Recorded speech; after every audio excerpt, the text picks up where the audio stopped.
한마디로 말해서 예, 오늘은 자유한국당의 국민 여론 불신 운동에 대해 말씀드리겠습니다. 김성애 보좌관의 답정너. 오늘은 미국의 철강관대 정책이 불러온 각국의 통상 전쟁에 대한 소식을 전해드리겠습니다. 이완배 기자의 경제의 속살. 오늘은 지그문트 바우만의 왜 우리는 불평등을 감수하는가 소개해드리겠습니다. 정선태 교수의 오늘을 읽는 책. 네, 오늘은 장충기 101장 2탄에 대해서 말씀드리겠습니다. 정상근 기자의 오늘 미디어. 김용민 브리핑. 잠시 후 시작합니다.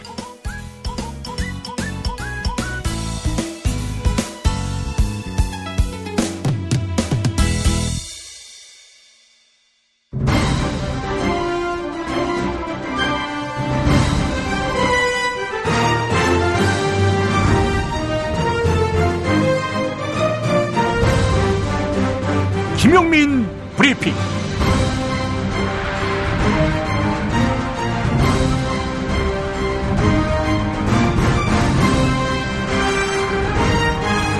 (2018년 3월 6일) 화요일입니다.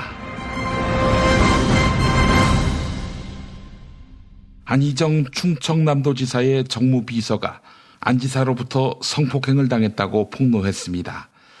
어제 비서는 JTBC 뉴스룸에 출연해 거부 의사를 표시했는데도 성폭행을 당했다, 이렇게 주장했습니다. 안희정 지사는 성관계를 인정하면서도 강제성은 없었다고 주장했는데요. 하지만 비서는 강제성이 있었다고 반박했습니다. 더불어민주당은 안희정 지사에게 따로 확인을 하지 않았고 향후 당 차원의 자체 조사도 진행하지 않을 예정입니다. 그리고 안 지사에 대해 당 최고 수준의 징계인 출당 및 제명을 결정했습니다. 성폭행 의혹이 제기된 뒤 2시간 만에 나온 결론입니다. 집권 여당 안에서 대한민국 최고 공직자를 지망했고 두 번째로 많은 지지를 받았던 안 지사. 결국 간밤에 지사직 사퇴와 함께 정계를 떠나겠다고 밝혔습니다. 대선 후보일 때 안희정 지사, 허핑턴 포스트 코리아와 가진 인터뷰에서 밝힌 말이 있습니다. 당신은 스스로 페미니스트라고 생각합니까? 이 질문에 대한 답이었는데요. 이 답이 참으로 무겁게 느껴집니다. 모르겠어요. 저는 그냥 민주주의자고 인간주의자입니다. 다만 여성주의를 통해서 내가 가지고 있었던 인간주의가 반쪽짜리 남자 중심의 인간주의였구나라는 것을 깨달았을 뿐입니다. 여성학이라고 하는 여성주의라는 관점을 집어넣으니까 비로소 인간을 내가 다시 보게 됐다. 민주주의라고 하는 것도 다시 보게 되더라. 남성이라고 하는 양성 불평등의 남성의 패권적 질서로서의 국가 권력을 정의진 선생님 같은 경우는 자주 얘기를 하시던데 딱 그겁니다. 우리가 가지고 있는 인문학적인 인식, 우리가 가지고 있는 세계관, 이것들도 다 나는 남성이라는 성적 반쪽짜리 창문에서 봤구나. 지금은 이제 와이드 브라운관으로, 젠더라는 와이드 브라운관으로 지금 보고 있습니다. 그래서 굉장히 저는 많은 영역 속에서 훨씬 더 사람에 대해서, 내 인생에 대해서 이해하는 폭이 예전보다 훨씬 넓어졌습니다. 오늘의 주요 뉴스 함께 하시죠.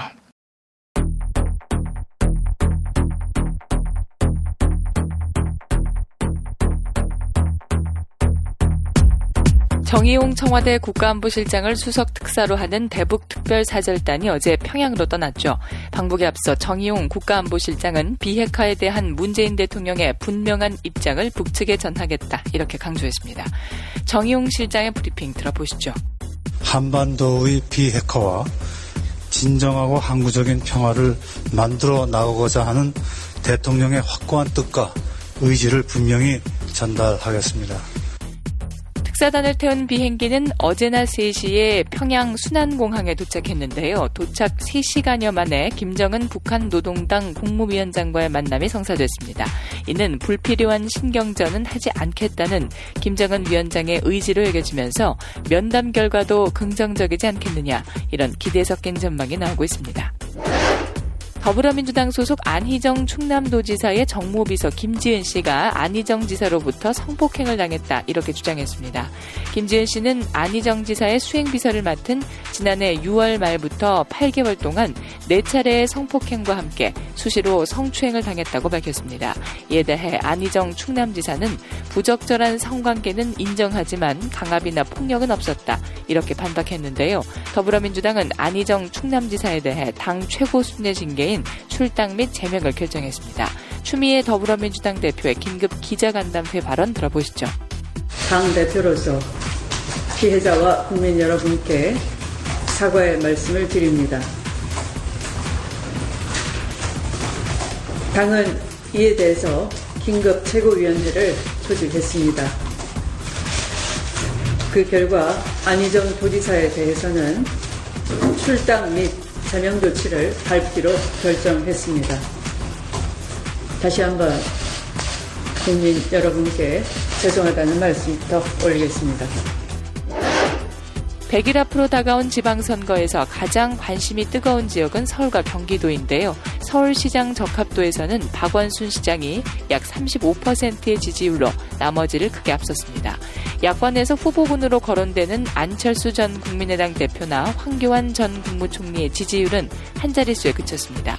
경기지사 후보 적합도에서는 이재명 성남시장이 약 48%로 크게 앞서 나갔습니다. 2위는 자유한국당 소속 남경필 지사, 다음은 민주당 전해철 의원이었습니다. 지금까지 한국사회여론연구소 KSY의 자체 여론조사 결과였으며 자세한 사항은 중앙선거여론조사심의위원회 홈페이지를 참조하시면 됩니다. 2016년 7월 뉴스타파는 이건희 삼성그룹 회장의 성매매 의혹 동영상을 보도했는데요. 동영상이 세상에 알려지기 전 YTN의 간부가 동영상을 갖고 있던 사람과 삼성 측을 연결해줬다는 의혹이 제기됐습니다. 당시 제보자들은 동영상 제공의 대가로 YTN에 거액을 요구했는데요. 결국 제보자들은 삼성 측을 연결시켜달라고 부탁했고 당시 YTN 류재웅 기획조정실장이 이에 응한 것처럼 보이는 내용이 공개된 것입니다. 류재용 실장은 그런 대화를 한 건 맞지만 실제로 삼성과 제보자를 연결시켜 주지는 않았다 이렇게 밝혔습니다.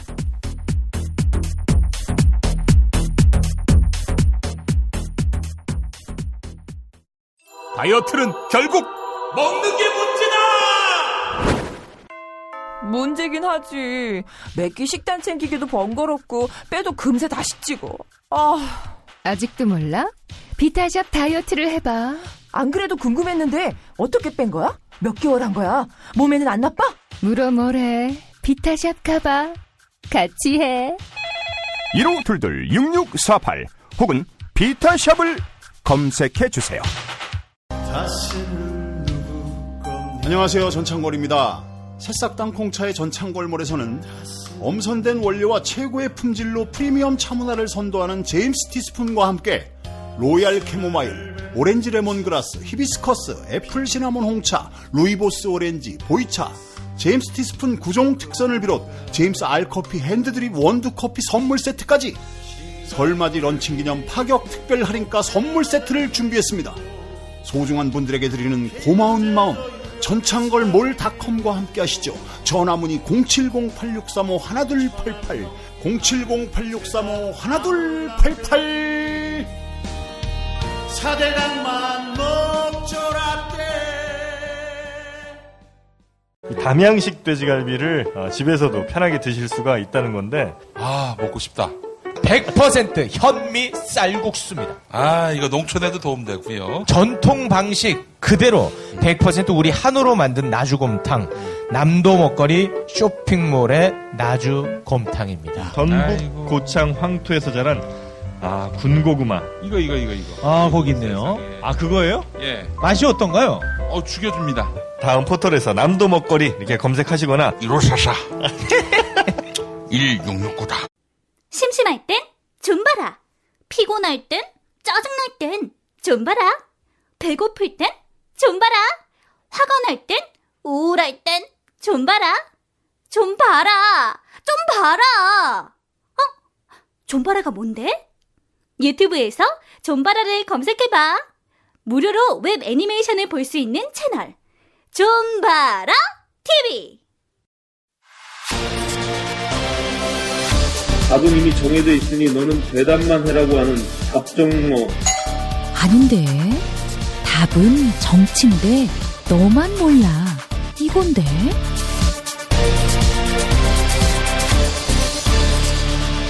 국민보좌관 김성회의 답정너.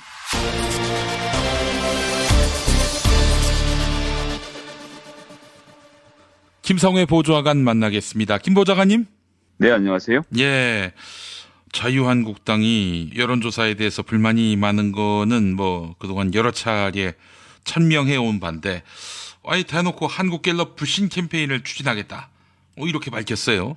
네, 뭐 한마디로 국민 여론을 믿을 수 없다는 국민 여론 불신 캠페인이라고 저는 생각을 하고요. 예. 자기들이 원하는 여론조사 결과가 나올 때까지 투쟁하겠다라는 선언으로 받아들였습니다.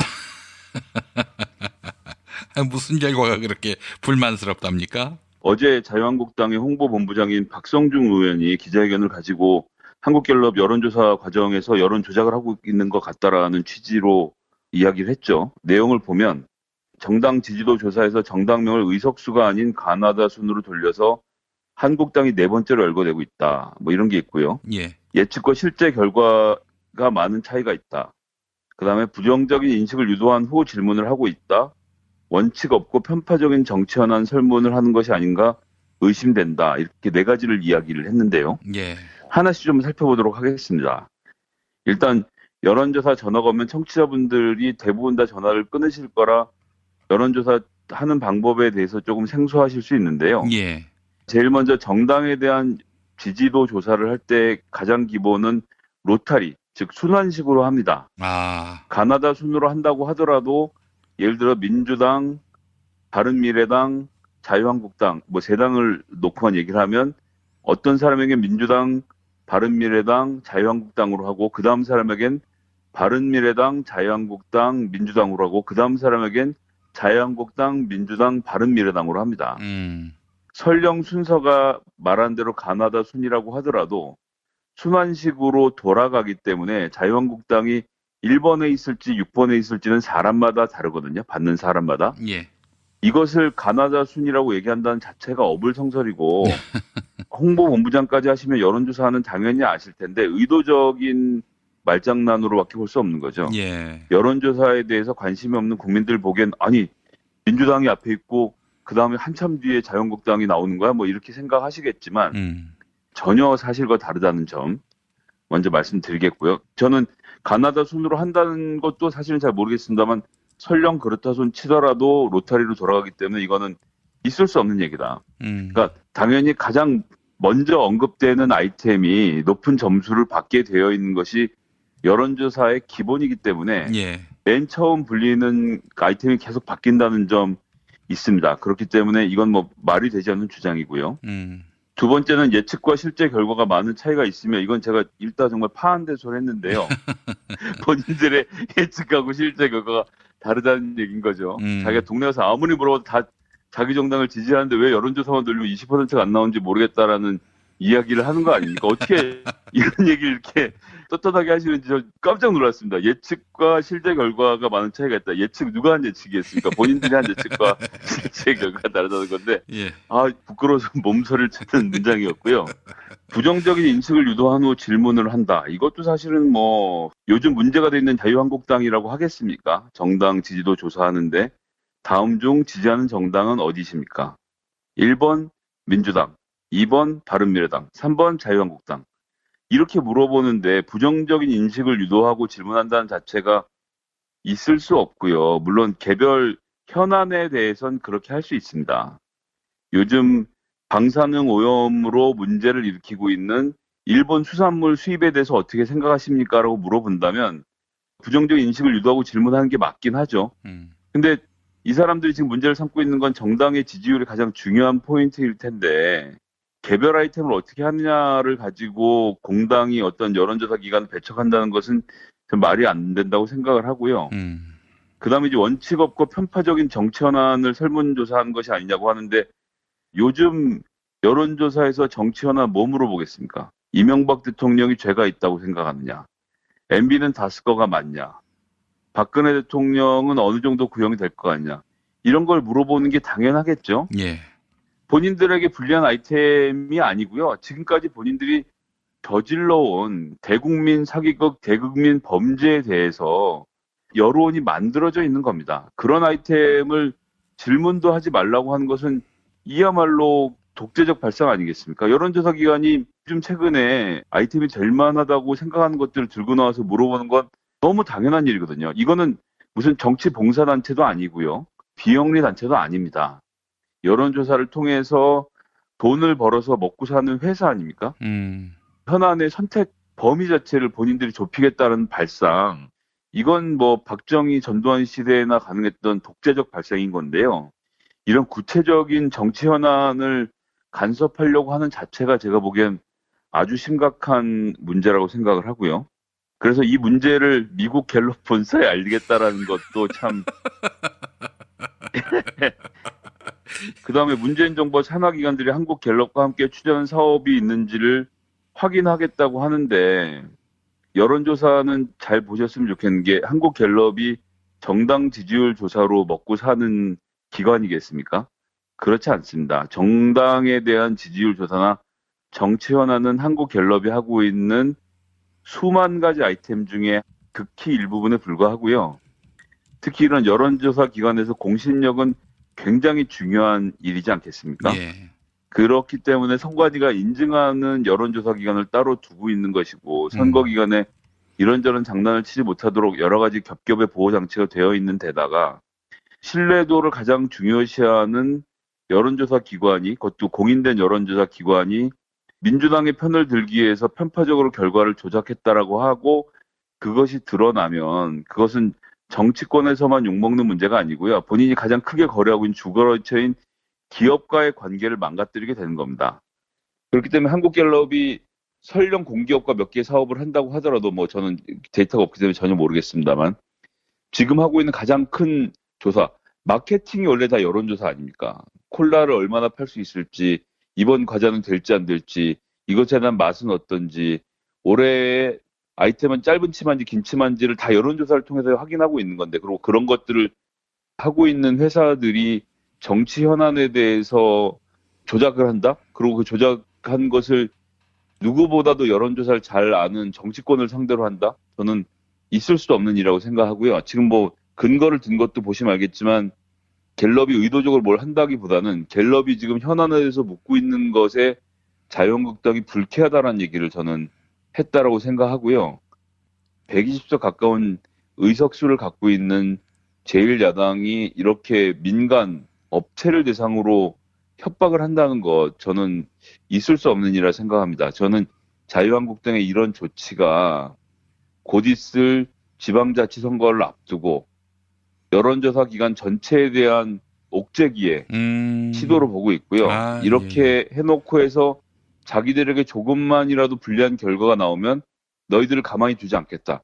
어쨌든 이 신문기사와 뉴스를 접하는 자유한국당 지지자들의 입장에서는 한국갤럽은 못 쓸 것이네라는 생각을 하게 되지 않겠습니까? 그렇죠. 자유한국당을 지지하는 임원도 이 기사를 보고 야, 우리 저 회사는 어디랑 여론조사하고 있는지 좀 살펴봐 라고 하지 않겠습니까?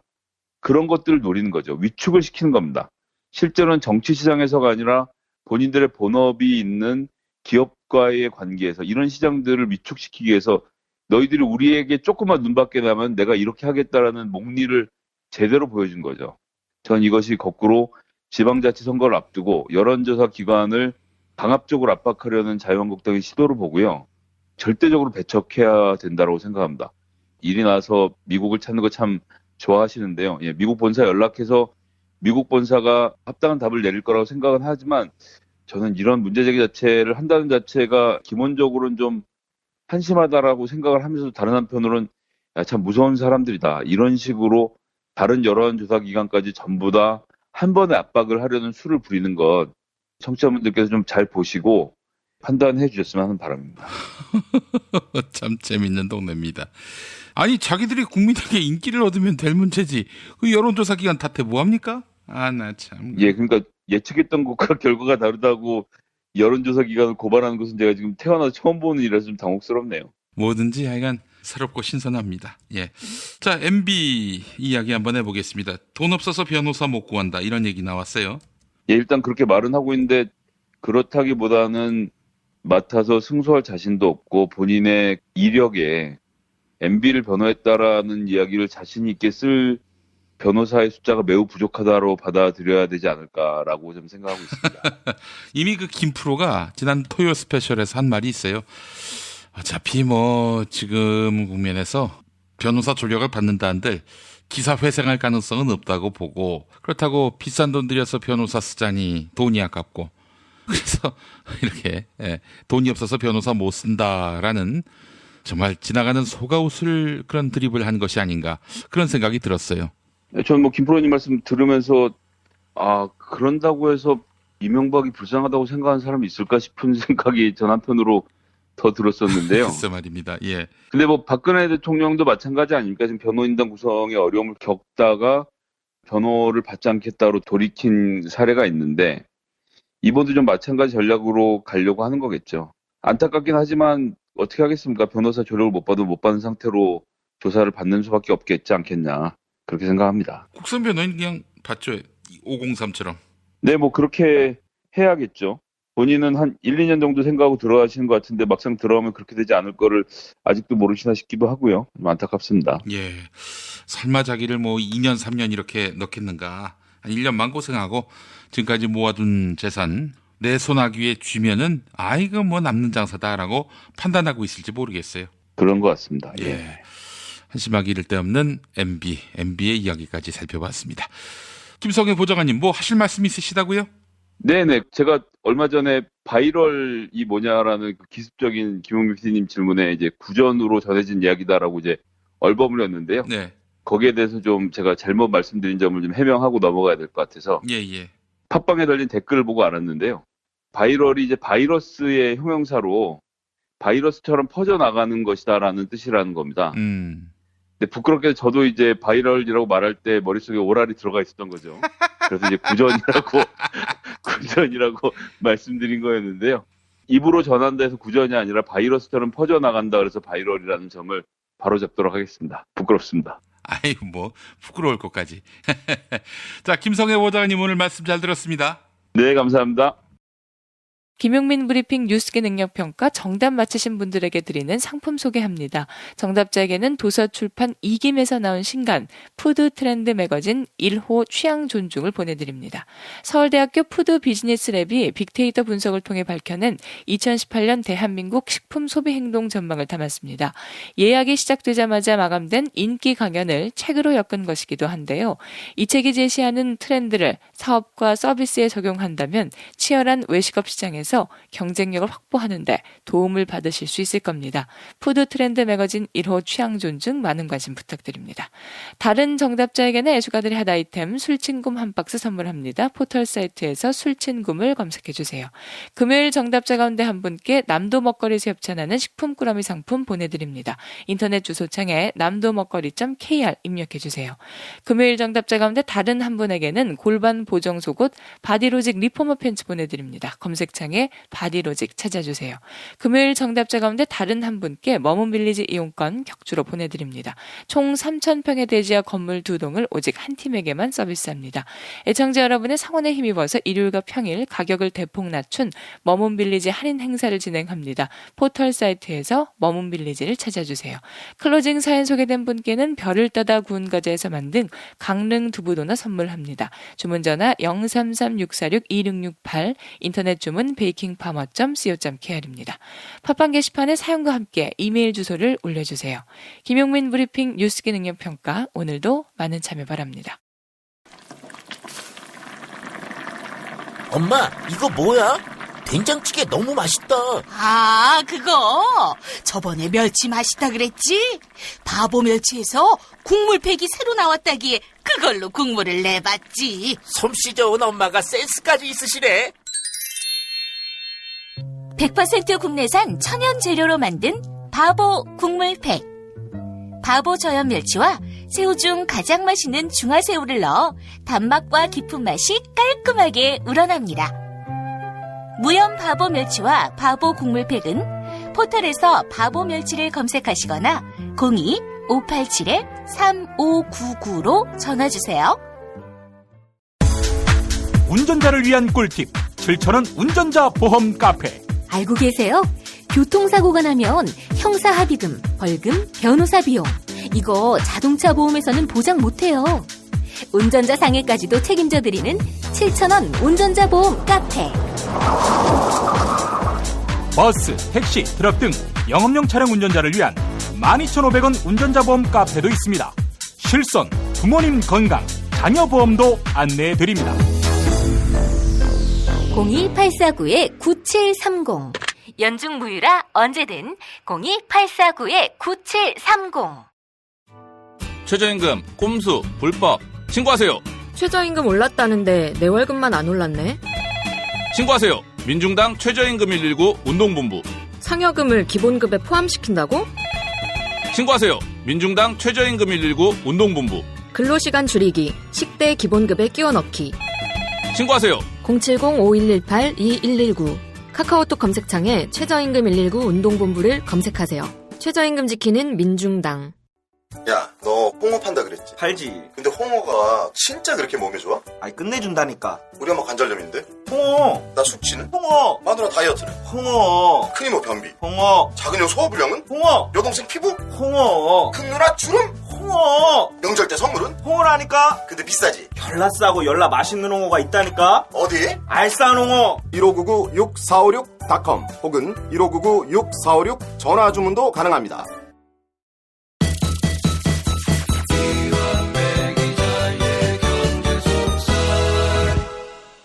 민중의 소리 이완배 기자 만나겠습니다. 이완배 기자님. 네, 안녕하십니까. 예, 드디어 한국 재벌 흑역사 학원이 나왔다고요?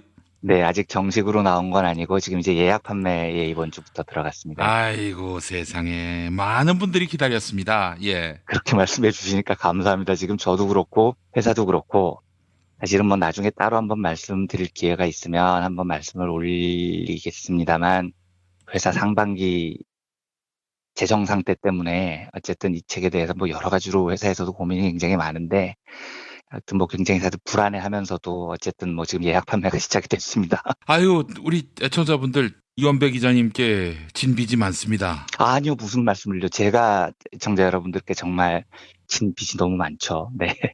아, 여러분 많이 책 구매해 주시기 바라겠습니다. 인터넷 서점에서 한국 재벌 흑역사 학원, 한국 재벌 흑역사 학원. 상권은 이제 삼성하고 현대자동차 편이었죠. 네, 상권도 절판이 됐다가 이번에 이재용 구속 석방 부분을 새로 넣어서 3월 12일에 이제 상학원 다 정식으로 발매가 되고요. 예. 상권은 개정 증보판으로 다시 나왔고요.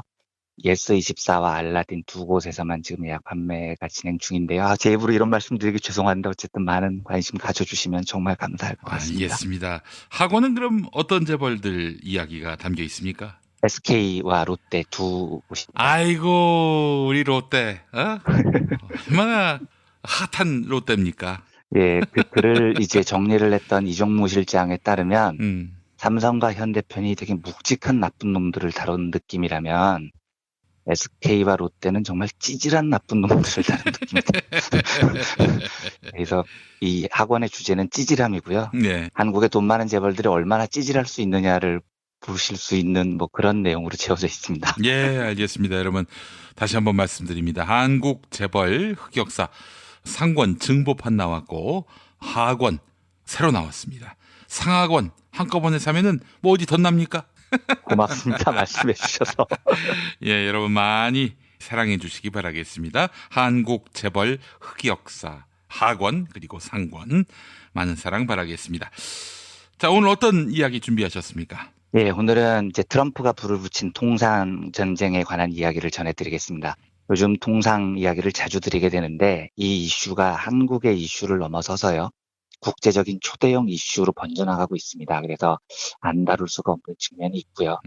개인적인 느낌이지만 이 정도로 이슈가 빠른 속도로 번져나간다면 저는 이번 통상 전쟁이 40년 가까이 유지돼 왔던 신자유주의 시대를 완전히 허물어버리는 중요한 계기가 될 수도 있다고 생각을 합니다. 그 정도입니까? 네, 그래서 요 이야기는 만약에 내일에 별 뉴스가 없다면 내일쯤 한번 따로 정리를 드리도록 하겠습니다. 예. 지난주 브리핑에서 김용민 PD님께서 상세히 소개를 해주셨던 대로 우리 시각으로 3월 2일 아침에 트럼프가 사실상 관세 부과안을 결정을 했죠. 보기 3개 중에 1번을 선택한 겁니다. 전 세계 모든 나라의 철강에 일률적으로 25%의 관세를 붙이는 안이죠. 그런데 예상했던 바지만 후폭풍이 엄청납니다. 제가 처음에 미국이 철강 관세안을 밀어붙일 때 미국이 과연 저 뒷감당을 할 정도로 여전히 최강대국이냐 이게 상당히 의심스러웠거든요. 이제부터 진짜 테스트가 시작이 됩니다. 미국이 그만큼 강한 나라냐 땅이 있는 나라냐 이걸 제대로 한번 봐야 됩니다. 예. 왜냐하면 처음에 12개 나라 관세안을 만지작거렸을 때만 해도 미국은 은연중에 중국, 러시아는 어차피 붙을 애들이고 한국 같은 우방국들은 내가 두들겨 패면 맞을 거야 라고 안이하게 생각을 했을 수도 있을 것 같아요. 그런데 한국의 대응이 굉장히 강했죠. 그래서 12개 나라의 50%가 넘는 관세안은 반발이 너무 심할 것으로 보이니 전 세계적으로 엿을 골고루 먹이는 1번 안을 사실상 선택을 했습니다. 그런데 이 안이 과연 미국 입장에서 현명하냐? 그렇지 않아 보입니다. 저라면요. 제가 트럼프라면 죽이 되든 밥이 되든 2번 안, 그러니까 한국 등 12개 국가를 왕창 엿먹이는 안을 밀어붙였을 것 같아요. 왜냐하면 관세율 자체는 50%가 넘는 고율이고 상대 국가들의 반발도 굉장히 강하겠지만 이건 12개 나라일 뿐이라고요. 그런데 지금은 전 세계하고 싸워야 됩니다. 상대가 12개 나라에서 수십 개로 불어난 거죠. 그리고 지금 드러났듯이 다른 나라들의 반발 강도가 어마무시합니다. 심지어 미국 내 안보 세력들의 반발도 굉장해요. 그러니까 트럼프가 날린 건 직격탄이 아니고 아무리 봐도 저건 그냥 자폭탄 같은 거였습니다. 자폭탄? 우선 이제 가장 거대한 경제 블록인 유럽연합의 반응을 보겠습니다. EU의 반응을 한마디로 정리를 하면 모래 속에 머리를 쳐박고 있지 않을 것이다 라는 겁니다. 이건 장클로드 융커라는 유럽연합 집행위원장의 발언인데요. 제대로 한번 붙어보자 이런 이야기죠. 예. 융커 위원장이 내세운 전략은 이거예요. 미국의 할리 데이비슨, 버번 위스키, 리바이스 청바지에 관세를 물리겠다. 미국과 이성적 관계를 유지하고 싶지만 머리를 모래 속에 쳐박고 가만히 있지는 않겠다. 이렇게 이야기를 합니다. 예. 로이터 통신 보도를 보면 EU가 28억 유로, 우리 돈으로 한 4조 원 가까이 됩니다. 어마무시한 금액에 해당하는 미국산 수입품의 25% 보복관세 부과를 지금 검토하고 있다고 보도하고 있습니다. 전쟁이 시작되는 겁니다. 지금부터는요. 예. 캐나다요. 원래 이번 안을 채택했으면 캐나다는 그 12개 나라에 포함이 안 됐고요. 그런데 이번에 전 세계의 관세를 물리면서 캐나다도 걸려들었습니다. 근데 캐나다는 미국에 가장 많은 철강을 수출하는 나라여서 피해가 가장 큰 나라가 됩니다. 그런데 반응이 이렇습니다. 쥐스탱 트리도 총리의 발언입니다. 우리는 관세 부과를 완벽하게 받아들일 수 없다. 우리는 캐나다 산업을 방어할 수 있다는 자신감이 있다. 이렇게 발언을 합니다. 보복하겠다는 이야기인 거죠. 예. 중국 반응이 묘합니다. 당연히 격렬히 반발할 줄 알았는데 은근히 신이 난 눈치입니다. 그래요? 네, 중국은 알고 있는 거예요. 미국의 저 정책이 세계를 지배해왔던 미국의 위상을 크게 떨어뜨릴 것이라는 걸 너무 잘 알고 있는 거죠. 네, 이러니까 중국은 트럼프 잘한다. 계속해서 그렇게 망해라. 뭐 이런 내심이 있는 것 같아요. 일단 중국 반응은 왕이 중국 외교부장 발언은 아주 일상적이에요. 미국의 관세 부과 방식은 근거가 없다. 중국 외에도 각 나라가 미국의 결정에 반발하고 있다. 이렇게 반발을 했고요. 인민일보 자매지인 환구시보는 이렇게 보도를 합니다. 트럼프 정부가 21세기 관세 장성을 쌓고 있다. 이는 세계 무역기구 규정을 공공연히 어기는 행위. 이렇게 발언을 합니다. 근데 생각보다 강도가 그렇게 강하지 않죠. 예. 근데 이게 중국 반응에 대해서 흥미로운 국내 기사가 하나 있었습니다. 뉴스원 기사던데요.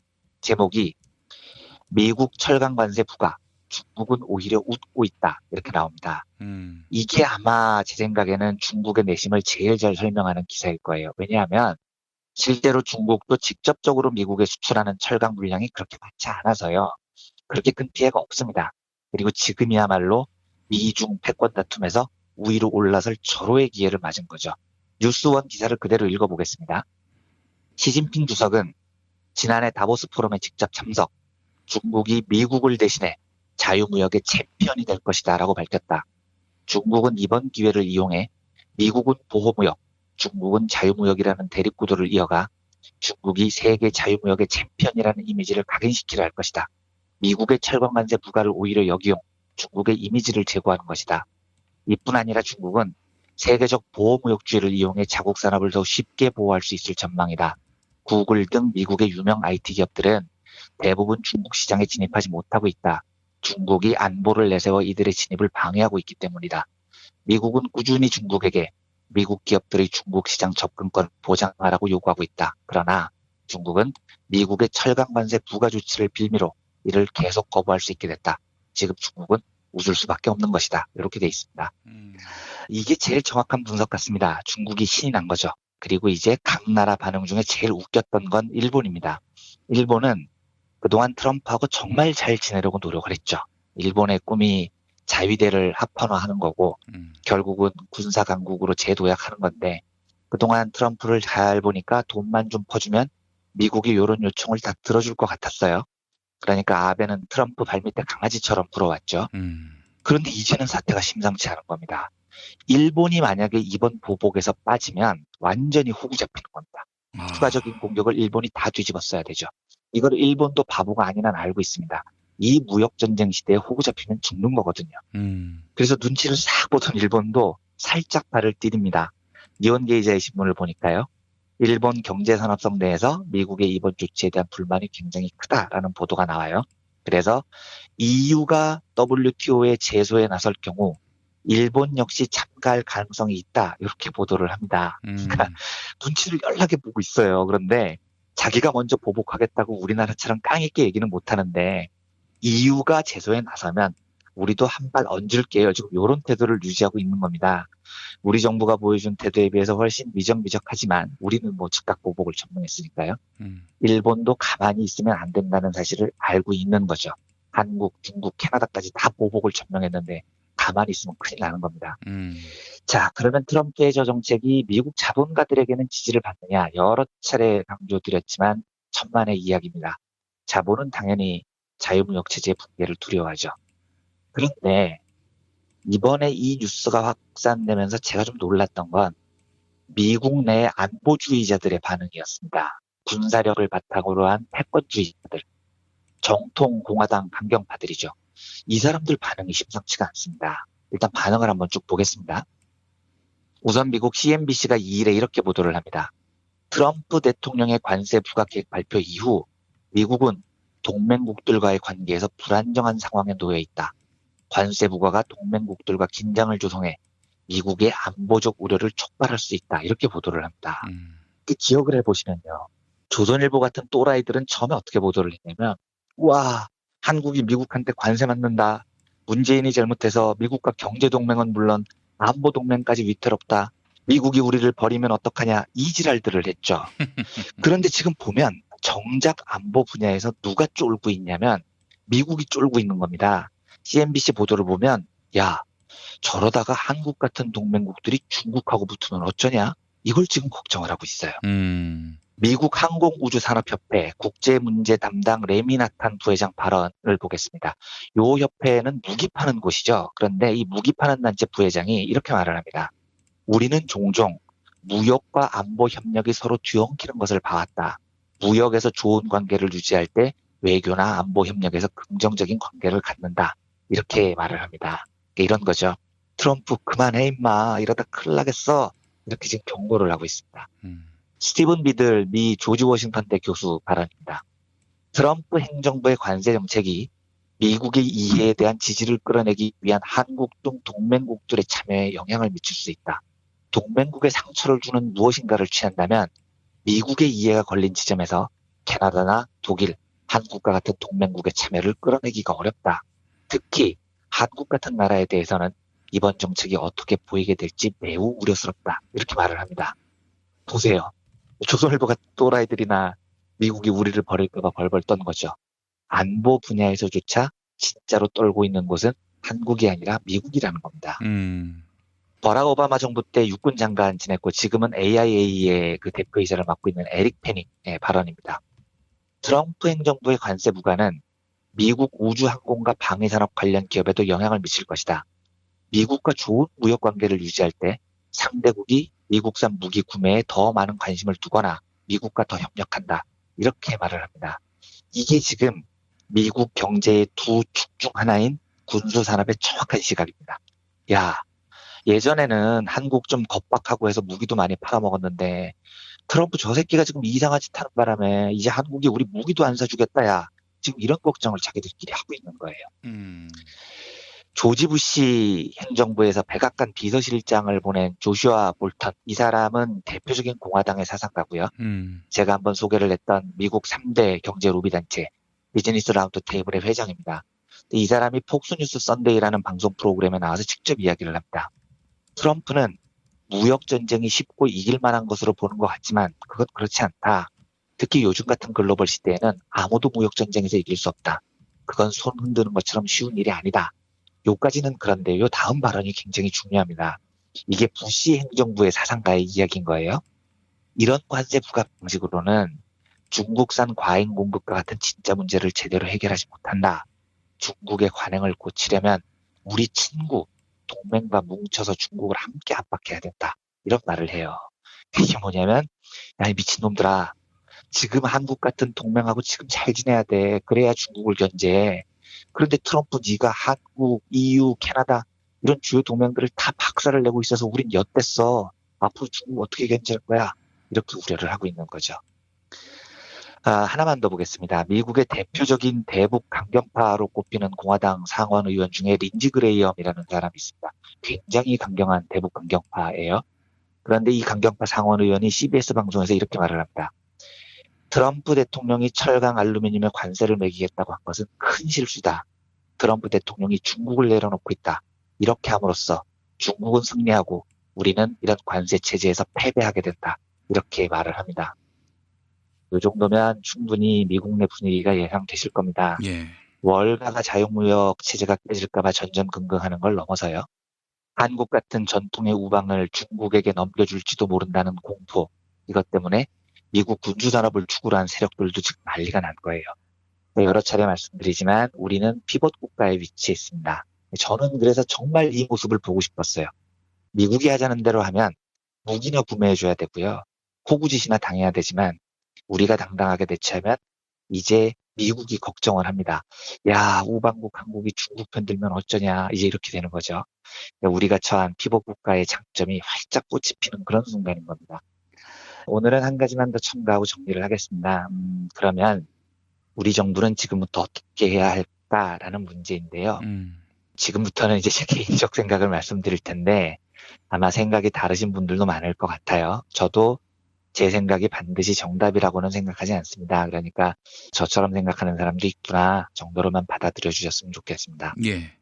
지금부터 우리 정부가 보여줄 통상에 관한 태도는 저는 조금 숨을 죽여보는 것도 한 방법이라고 봅니다. 그러니까 12개 나라에 엄청난 관세를 물리겠다는 안이 유력했을 때 우리 정부가 즉각 보복을 청명한 건 여러 면에서 굉장히 훌륭했다는 게 지금 드러나고 있죠. 그렇습니다. 그런데 지금 통상 전쟁은 미국과 한국의 문제가 아니죠. 미국과 EU, 미국과 중국, 미국과 다른 여러 나라 등등으로 전선이 매우 넓어졌습니다. 그리고 우리가 받을 관세안이 50몇 %에서 25%로 떨어졌기 때문에 우리가 받는 피해도 거의 없어요.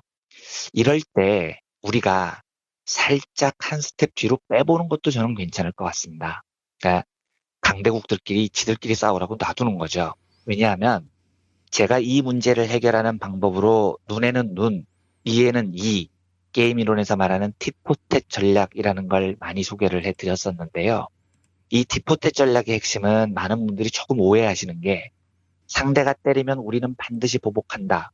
요거 하나만 핵심이라고 생각하시는 경우가 있습니다. 그런데 그렇지 않아요.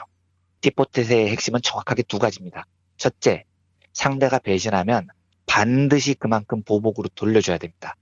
그런데 두 번째 핵심은 뭐냐면 상대가 협조적으로 돌아오면 과거를 불문하고 상대를 용서합니다. 이것도 굉장히 중요한 핵심 전략이에요. 그러니까 상대가 아무리 나쁜 놈이라도요. 지난 판에서 상대가 협조의 버튼을 누르면 우리는 다음 판에서 무조건 협조 버튼을 눌러야 됩니다. 이렇게 해야 상대가 협조하는 게 나한테 유리하고 배신하면 반드시 보복당하는구나 이걸 깨닫게 되는 거죠. 물론 지금 미국의 관세 정책이 한국이 협조적으로 변한 건 아닙니다. 우리도 관세를 맞긴 맞으니까요. 하지만 12개 나라의 왕창 부과하는 안에 비해서 우리가 맞는 강도는 훨씬 약해졌습니다. 그러면 우리의 대응 강도도 그만큼 낮아질 필요가 있습니다. 그리고 미국이 만약에 한국에 더 우호적으로 나오면 그때는 또 그만큼 우호적으로 바뀌는 겁니다. 이게 피봇의 위치를 점하는 중요한 전략입니다. 물론 기분이야. 그동안 미국이 해왔던 깡패짓 생각하면 이번 기회에 EU와 중국 이 거대 세력과 연대해서 뭐 미국을 박살내자 뭐 이러고 말은 하고 싶죠. 근데 그게 게임 이론상 현명하지가 않습니다. 미국도 중국도 EU도 결국은 자신들만의 이익을 위해서 백번을 다투는 거대한 세력일 뿐인 겁니다. 그러면 문재인 정부가 천명했던 보복 관세를 철회하자는 건 당연히 아니고요. 우리가 예상했던 것만큼보다도 훨씬 더 약한 강도로 지금 우리가 맞고 있다면 보복의 강도도 딱 그만큼 줄이면 됩니다. 그리고 이제는 우리 정부가 막 나서서 우리가 당당히 보복하겠다 이렇게 막 큰소리칠 이유도 없어 보입니다. 그러니까 이 싸움은 EU하고 중국이 대신 해줄 겁니다. 우린 그냥 약간 한 걸음 떨어져서 당한 만큼 보복한다라는 원칙을 지키되 싸움의 선봉장 역할은 이제 다른 곳에 넘겨주는 거죠. 지금까지는 우리가 앞장서서 잘 싸웠습니다. 그러면 이제는 뒤로 한 걸음 물러나서 싸움의 추이를 보면서 실질적인 이익을 챙기는 준비를 하는 여유가 필요할 수도 있을 것 같습니다. 여기서 이제 중요한 건 이 시간을 번 기간 동안 우리만의 준비를 잘 해야 되는 겁니다. 어떤 준비를 해야 될지, 어떤 시각으로 이 무역전쟁 국면을 맞이해야 할지에 대해서는 오늘 너무 길어졌으니까요. 내일 만약에 별다른 뉴스가 없다면 다시 한번 정리를 해보기로 하고요. 오늘은 이 정도로 미국 내 반응과 세계사회의 반응 등등을 묶어서 정리를 해봤습니다. 예, 알겠습니다. 자, 이완배 기자님, 우리 한국 재벌 흑역사 학원 출간 진심으로 축하드립니다. 정말 감사합니다. 또 이렇게 이야기할 기회를 주셔서 정말 감사하고요. 별 말씀을요. 고맙습니다. 이 책을 안 사면 인간입니까? 그렇죠. 이러면 뭐라고 리시브해야 돼. 그냥 따뜻하게 많은 관심을 보여주시면 우리 민중의 놀이에 정말 큰 힘이 될 것 같아서요. 네, 그냥 따뜻하게 관심을 많이 보여주면 정말 감사할 것 같습니다. 네, 또 이 책이 또 본인의 주머니로 들어가는 게 아니라 민중의 소리를 위해서 쓰인다고 하니까 일석이조네요. 이완배 기자님 체면 세워드리고 또 민중의 소리 더욱 살찌우게 하고요. 그렇게 되면 너무 행복하고 기쁠 것 같습니다. 네. 살찌우게 한다기보다는 지금 빈사 상태인데 여러모로 또 도움이 된다는 점. 예, 양심 있고 양식 있는 언론 하나 우리가 키운다는 생각으로 이완배 기자님이 쓰신 한국 재벌 흑역사 학원 나왔다는 소식 여러분들께 알려드립니다. 자, 이완배 기자님 내일도 뵙겠습니다. 네, 감사합니다. 부모님의 생신 또는 기념일에 아주 특별한 선물을 준비하고 계십니까? 부모님의 소중한 일생을 되돌아볼 수 있는 기억의 책을 선물해보세요. 부모님의 어린 시절부터 젊은 시절 그리고 노년에 이르기까지 그 누구보다 치열하게 살아온 삶의 여정을 한눈에 모아볼 수 있도록 최고 100장까지 들어가는 사진첩과 더불어 기자들이 직접 인터뷰를 통해 작성하는 생애사까지 더해져 오직 부모님만을 주인공으로 하는 세상에 다시 없을 고품격 기억의 책을 10년 노하우로 특별 제작해드립니다. 200페이지 분량 12권에 2부까지 함께 드리는 구성으로 440만 원에 모십니다. 한평생 가족을 위해, 자녀를 위해 헌신해 오신 부모님. 아주 오래 기억에 남을 뜻깊은 선물. 지금 신청해 보시죠. 평범한 사람들의 아주 특별한 기록. 기억의 책 만민보. 문의전화 1877-1419 1877-1419 민중의 소리.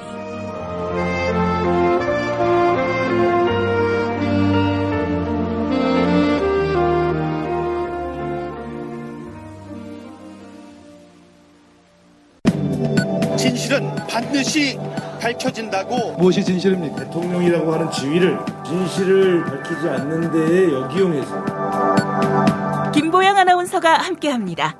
아프니까 팩트다. 안녕하세요. 아프니까 팩트다. 김보영입니다. 지난주 목요일 일부 보수 기독교 단체가 서울 광화문 광장에서 구국기도회를 열었죠. 그런데 이 구국기도회에서 가짜 뉴스들이 전파됐다. 이런 이야기가 나오고 있습니다. 실제로 이름은 기도회였지만 3.1절 집회에서는 성경책 대신 성조기와 피켓이 등장했는데요. 연단에 오른 발언자들은 대한민국이 공산주의로 가고 있다며 신도들이 회개해야 한다고 주장했습니다. 박성업 선교사의 발언 들어보시죠. 저는 이번에 김영철이 넘어오는 것을 대한민국의 지도자를 바로 문재인이 영접하고 에스코트하는 것을 보면서 두려운 마음이 들었습니다. 만약에 문재인이 간첩을 하면 그리고 우리 교회들이 이대로 회개하지 않고 있다면 3.1절 집회에서는 전혀 확인되지 않은 가짜뉴스를 공산화의 근거로 들었는데요. 현재 청와대는 주사파가 56%에 이르게 됐다. 미국과의 동맹이 흔들리면서 우리나라의 신용등급이 세계 29위로 강등된다. 이런 내용들이 유포된 것입니다. 특히 평창 겨울올림픽 기간에는 문재인 대통령을 엮은 가짜뉴스가 유포됐는데요. 북한 김영철 노동당 중앙위원회 부위원장이 방남했을 때 문재인 대통령이 고개를 숙이고 악수했다. 이런 설명이 달린 사진이 온라인상에 퍼진 것입니다. 이에 더불어민주당 최민희 디지털소통위원장은 완전히 가짜뉴스라고 반박했습니다. 먼저 최민희 디지털소통위원장은 대한민국 청와대에는 주사파가 한 명도 없다. 신용등급이 29위가 된다는 것도 사실이 아니다 이렇게 강조했습니다. 또한 김영철 부위원장에게 고개를 숙여 악수한 인물은 호텔 직원이었다고 이야기했습니다. 한편 문재인 정부와 더불어민주당의 헌법 개정 초안이 나왔다. 이런 가짜뉴스도 돌고 있습니다. 고려 연방제를 도입하고 헌법에 공산 인민민주주의를 등재한다는 것이죠. 하지만 최민희 디지털소통위원장은 정부 여당의 헌법 개정 초안이 나왔다는 것부터 가짜다라고 일축했습니다. 최민희 디지털소통위원장은 가짜뉴스가 막 돌고 나면 정치권에서 그 가짜뉴스를 활용한 정치 공세를 한다. 가짜뉴스를 단순 유포만 해도 5천만 원 이하의 벌금이나 징역형이 선고될 수 있다. 이렇게 경고했네요. 지금까지 아프니까 팩트다였습니다. 골반 잡자 바로 잡자 바디로직 허리 통증 바로 잡자 바디로직 몸매 교정 바로 잡자 바디로직 자세가 좋아지는 골반 교정 타이즈 바디로직 검색창에 골반 교정 바디로직 삐딱한 남성 골반 허리에도 역시 바디로직입니다. 바디로직의 효과를 못 느끼셨다면 100% 환불해드립니다. 자세한 환불 조건은 홈페이지를 참조하세요. 장실 굿모닝 화장실 바나 굿모닝 바나나 미궁 대장사랑 혈중 콜레스테롤 개선과 배변 활동 원활에 도움을 줄 수 있는 건강기능식품 광고입니다. 이건 제가 써보니까 효과가 있는 것 같아요. 스페이드 퀴즈입니다. 돌잔치, 채순잔치, 가게 홍보, 체육대회, 창사기념일. 정답! 기념품! 문제를 끝까지 들으셔야죠. 이럴 때 사용하는 판촉물이나 기념품, 답례품, 단체 선물 등을 취급하는 전문업체로서 국민을 위해 제대로 일하는 언론과 정당의 후원을 하는 판촉물 전문업체는 어디일까요? 정답! 네피알! 네? 어디라고요? 네피알! 네, 정답입니다. 판촉물이나 단체 선물이 필요할 때 이왕이면 우리 편 회사 네피알을 찾아주세요. 인터넷 검색창에 네피알을 치시거나 032-519-4800으로 전화주시면 친절하게 상담해드립니다. 그런데 상품은 뭔가요? 네피알에 가서 고르세요. 3만 가지가 넘는 물품이 있어요. 한글도 남보다 빨리 깨치고 참 똑똑했는데 갈수록 실력이 뒤처지는 것 같아 걱정이에요. 혹시 초등학교 교과서 본 적 있어요? 어려운 어휘가 너무 많아요. 학교에서는 어휘 개념을 하나하나 설명해줄 시간이 정말 부족하잖아요. 그럼 어떡하죠? 내 아이의 어휘만큼은 내가 책임져야죠. 어휘 공부의 정성. 초등어휘 3천, 초등어휘 5천. 검색창에 초등어휘 3천을 쳐보세요.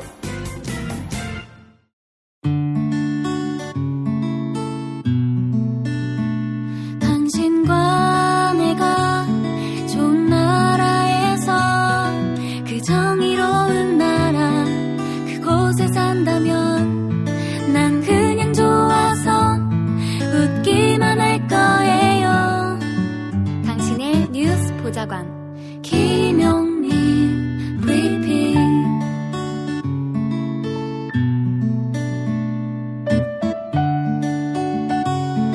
대한민국 뉴스 브리핑의 선두주자 김용민 브리핑. 계속해서 김보영 아나운서가 오늘의 날씨를 전해드립니다. 날씨를 전해드리겠습니다. 오늘 아침은 쌀쌀하게 출발하겠습니다. 아침 기온 서울 영하 1도, 대전 0도, 대구 영하 1도, 광주 2도를 나타내겠습니다. 낮에는 기온이 올라서 일교차가 크게 벌어지겠습니다. 낮 기온은 서울 10도, 춘천 10도, 전주 13도, 부산 9도로 예상됩니다. 전국에서 쾌청한 하늘이 드러나며 미세먼지 농도도 좋음 수준을 나타낼 전망입니다. 여기는 대한민국 브리핑 1번지 김용민 브리핑입니다.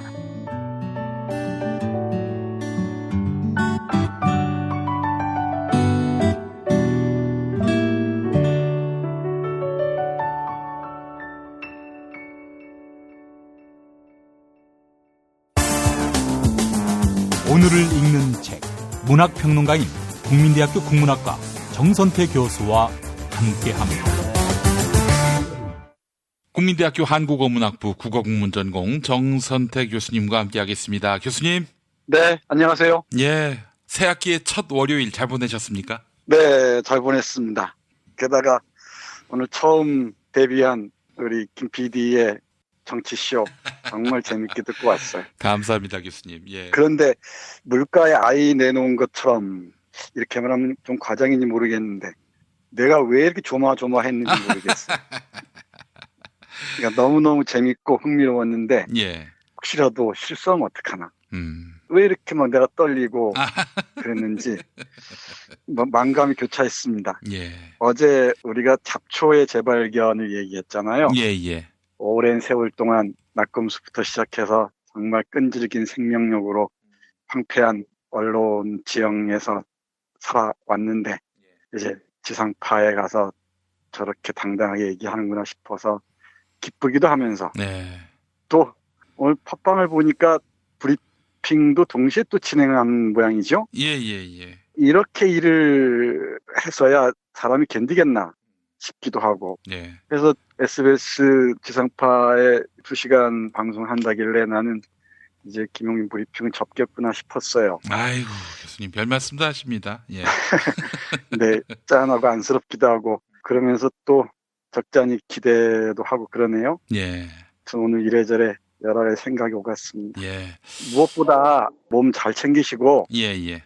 혼자 몸이 아니라는 건 늘 깊이 헤아렸으면 좋겠네요. 저 박근혜 당선되고 나서요.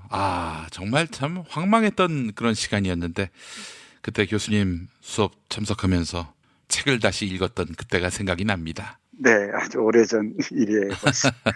그때 그 아득했던 황망했던 기억들을 우리가 잊으면 안 되겠죠. 그렇죠. 요즘은 텔레비전 보는 재미도 있고요.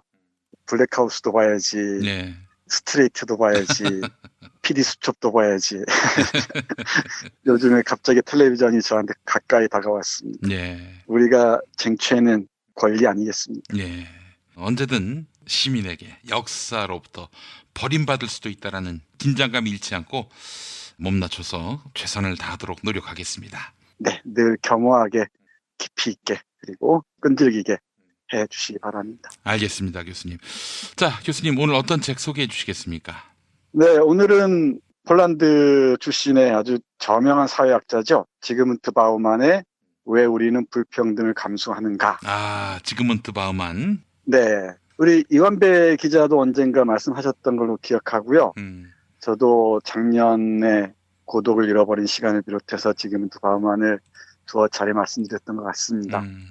왜 우리는 불평등을 감수하는가. 이 책은 조지프 스티글리츠의 불평등의 대가와 함께 읽으면 참 좋고요.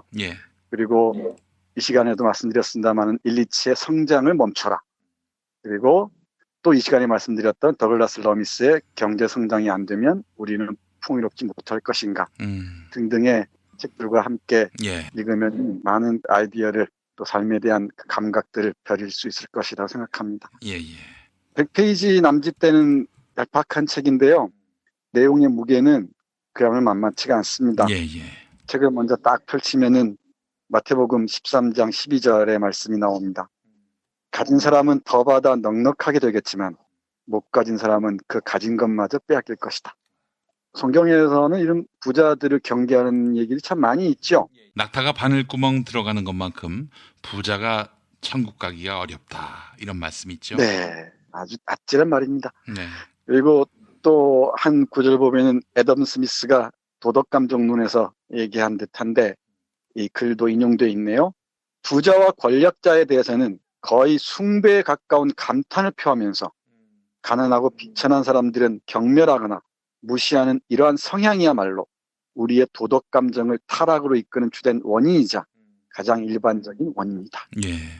부자와 권력자에 대해서는 숭배에 가까운 경탄을 표하면서 가난한 사람들에게는 경멸하고 무시하는 이런 성향, 이게 우리의 도덕감정을 타락으로 이끈다는 것이죠. 이런 우리 주위에 고통받는 사람, 가난한 사람들이 많다는 건 정말 인간으로서 견디기 힘든 추문 같은 것이죠. 예. 제 언어로 얘기하자면 이거야말로 외설입니다. 인간이 인간일 수 없는 이유이기도 하겠죠.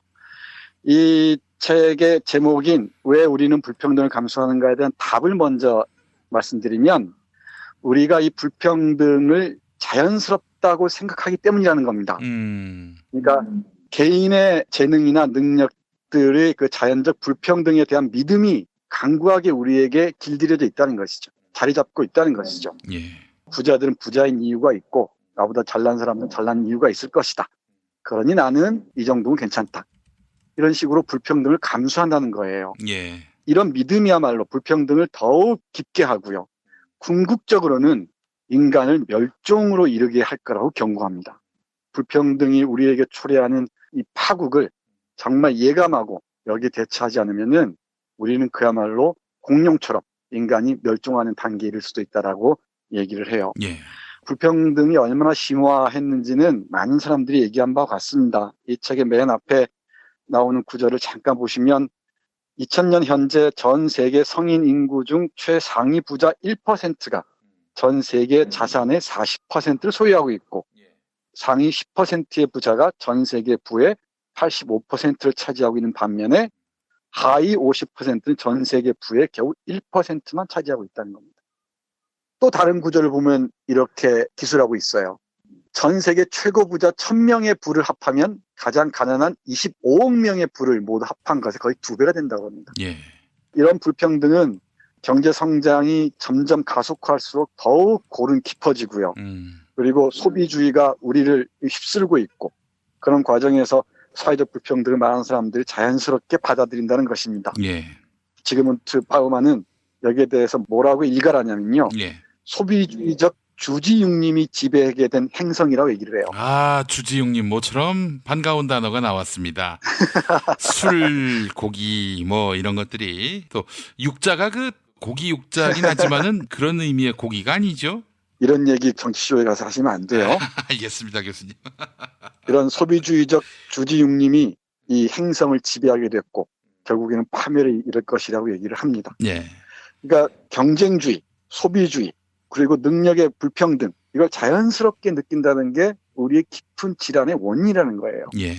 그리고 이런 그 불평등을 우리가 감수하면서 불평등 속에서 우리 경쟁 일변도의 세계로 내몰리고 소비의 세계로 내몰리는 것이죠. 소비의 신전에 내몰려서 우리는 정신적으로 고통받으면서 이 세계를 간신히 견뎌내고 있다는 겁니다. 근데 이런 그 성장 이데올로기의 환상에 사로잡혀서 우리가 이대로 가다가는 인간성 자체가 그야말로 괴멸지경에 이르게 될 테고요. 그러면은 정말 인간이란 무엇인가라는 질문 자체를 다시 던져야 할지도 모르겠다라는 게 저자의 얘기입니다. 그러니까 전 세계의 거의 모든 곳에서 불평등이 급속도로 증가하고 있다는 것. 그리고 이는 부자들, 그 중에서도 특히 최상위 부자들이 더 부유해지는 반면 빈자들, 특히 최하위 빈자들은 더 가난해진다는 것. 이 현상을 어떻게 이해할 것인가라는 것이죠. 예. 질문 속에 답이 있듯이 이 불평등을 감수하지 말아야 한다는 것입니다. 그러니까 전략을 찾아야 한다는 것이죠. 전략으로 내놓는 게 유한배 기자가 여러 차례 강조한 얘기입니다만은 공생공락의 즐거움입니다. 그러니까 함께 살면서 함께 즐거워하는 삶이라는 것이죠. 예. 대표적인 예로 슬로푸드를 드는데요. 잠깐 그 구절 보면 이렇습니다. 슬로푸드 운동의 기본 목표와 이상은 남들보다 한 발 앞서기와 무한 경쟁이 주는 잔인한 쾌락 대신에 지금까지 거의 잊혀있던 공동 목적을 위한 공생공락, 친목, 협력의 기쁨을 되살리고 재발견하는 것이다. 이렇게 말합니다. 예. 그러니까 우리가 선물도 얘기하고 증여도 얘기하고 그러지 않습니까? 이건 공생공락하면서 친목하면서 내가 가진 것을 공유할 때 이게 우리의 인류의 미래를 보장할 수 있는 하나의 근거가 된다는 것입니다. 이게 없이 우리 바우만의 얘기에 따르면 인간의 미래는 그야말로 암담하다는 것입니다.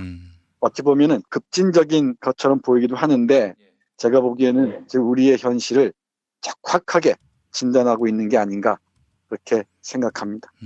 그래서 이 책의 마지막 부분을 읽어드리면 이렇습니다. 우리가 겪고 있는 공경은 결국 친절한 협력, 상호관계, 공유, 상호 신뢰, 인정, 존중 등을 바탕으로 하는 공생에 대한 너무나 인간적인 갈망을 경쟁과 경합으로 대체한 데서 비롯된 결과이다. 탐욕에는 유익한 점이라고는 단 하나도 없다. 탐욕은 누구에게도 유익하지 않으며 누구의 탐욕이건 유익하지 않다. 온통 성장과 소비, 경쟁과 자기 이익에만 매달려 있는 탈규제되고 개인주의화된 세계에서 삶의 기술을 실천하고 있는 우리들은 바로 이 점을 인식하고 이해하고 받아들여야 한다. 그런데 많은 사람들이 실제로 그렇게 하고 있다. 사람들에게 소중히 여기는 가치가 무엇인지를 물어보면 많은 사람들이, 아마도 대부분의 사람들이 상호 존중, 평등, 연대, 우정이라고 말할 것이다. 하지만 그들의 일상적인 행동이라든가 실질적인 삶의 전략을 잘 살펴보라. 그러면 틀림없이 여러분은 그들이 스스로 제시한 것과는 완전히 다른 가치들에 따라 행동하고 있다는 것을 알게 될 것이다. 여러분은 이상과 현실, 말과 행위 간의 간극이 얼마나 넓은지를 발견하고 놀라게 될 것이다. 이렇게 얘기를 해요. 그러니까 우리 저자는 다 안다는 거죠. 평등, 상호 존중, 연대, 우정이 참 좋은 가치라는 것, 훌륭한 가치라는 걸 안다는 거죠. 생각은 그렇게 하지만 실천으로 옮기는 데는 많이 망설인다는 겁니다. 예. 앞에서 슬로건도 예를 들었지만은 상당히 미미한 운동처럼 보이긴 하죠. 그런 조그만 운동들이, 조그만 실천들이 세상을 바꾸는 하나의 계기가 된다고 우리 지금부터 바우만은 얘기하는 것 같습니다. 그래서 이 책을 읽으면서 여러 가지 생각을 하게 되는데, 우리는 불평등을 막연히 감수할 게 아니라, 그리고 경쟁의 논리에 매몰될 게 아니라, 소비주의에 휩쓸릴 게 아니라, 그리고 사회적 불평등을 자연스러운 것으로 받아들일 게 아니라 이것과 저항하는 소소하지만 소중한 의미 있는 실천을 지속해 나가야 한다고 생각합니다. 그러니까 불평등이라는 걸 자연스럽게 생각할 수 있지만 자연스럽지 않다는 게 결론이에요. 예. 노예제 시대 때는 노예제가 자연스럽다고 생각했겠죠. 또 여기서 예로 드는 걸 보자면 여성이 투표권을 갖지 않았을 때는 여성이 투표권이 없는 걸 자연스럽게 생각했겠죠. 그렇지 않단 말이에요. 그러니까 불평등을 자연스럽게 받아들이는 우리들의 의식부터 이 책을 읽으면서 한번 부수고 나갈 필요가 있지 않을까 생각합니다. 다시 한번 책 이름 소개해 주시겠습니까, 교수님? 네, 지그문트 바우만의 왜 우리는 불평등을 감수하는가 였습니다. 우리는 불평등을 감수해서는 안 된다. 네, 이런 제목이기도 하겠군요. 네, 맞습니다. 예, 알겠습니다. 자, 정선태 교수님 오늘 말씀 잘 들었습니다. 네, 고맙습니다.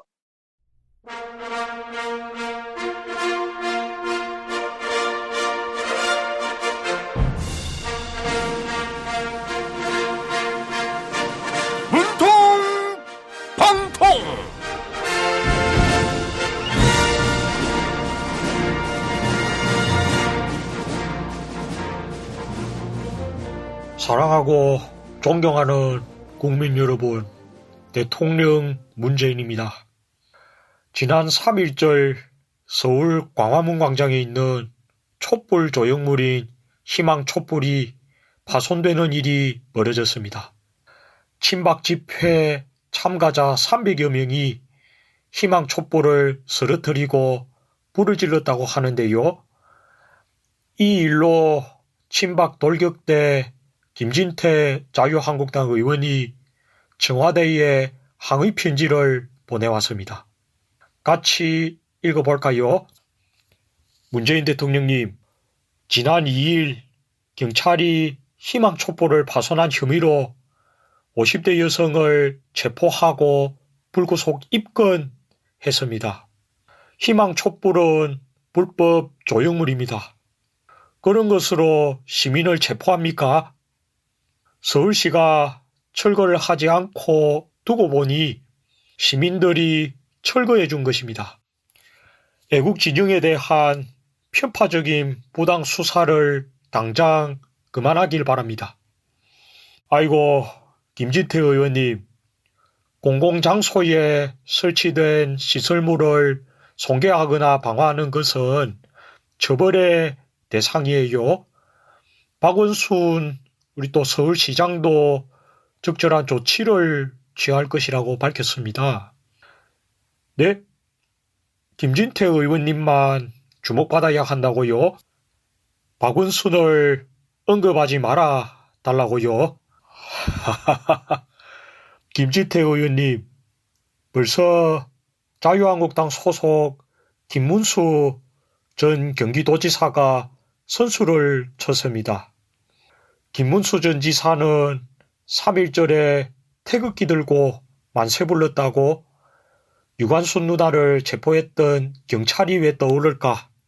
이렇게 말해서요. 희망 촛불을 파손한 50대 여성을 유관순 열사에 비유한 겁니다. 참 대단합니다. 네? 박사모를 무시하지 말라고요? 대한애국당에 가짜 폭발물을 놓고 간 30대 청년도 열사로 추앙받아야 한다고요? 친박 정당 대한애국당을 공격하려 한 청년을 왜 옹호하다니요? 혹시 자작극은 아니겠지요? 네? 조용히 하라고요? 하하하하. 박근혜 씨를 잊지 못하는 김진태 의원님에게 가수 서른도 씨가 부른 누이 띄워드릴게요. 언제나 내겐 오랜 친구 같은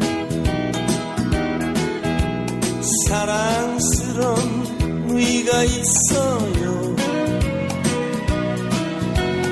보면 볼수록 매력이 넘치는 내가 제일 좋아하는 누이.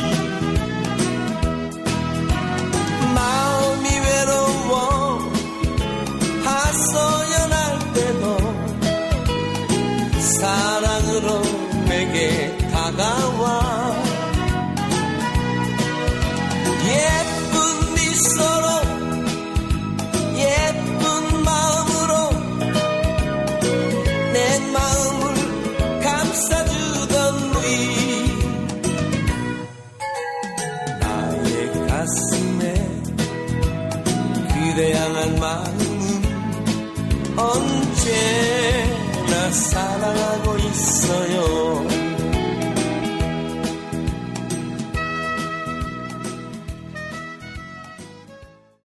오늘 녹음 끝나고 한 잔?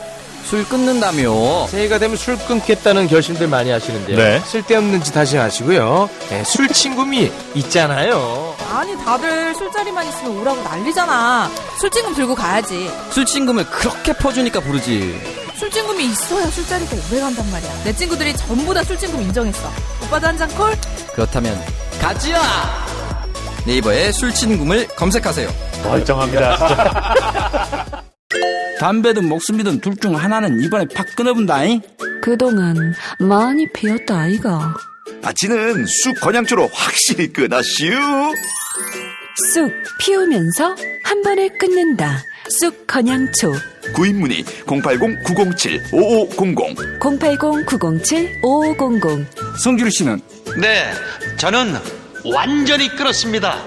쑥 건양초. 쑥 건양초. 한국금연과학. 충남 금산의 넓은 인삼밭. 정성농장을 일군 농부아버지 이정열 씨. 자연은 노력한 만큼 내어준다. 그 자연의 마음을 알기에 정성농장을 더불어 일구는 아들 이성규 씨도 아버지에게 배운 것처럼 정직하고 또 성실하게. 정성농장 홍삼은 인삼 재배부터 가공 판매까지 모두 책임지고 있습니다. 그래서 대한민국 1등 품질을 자부합니다. 검색창에 정성농장 홍삼을 검색해주세요. 정성농장 홍삼. 전화문의는 010-9754-6972.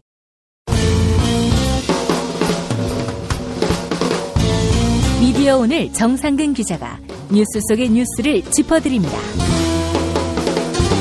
정상근 기자의 오늘 미디어.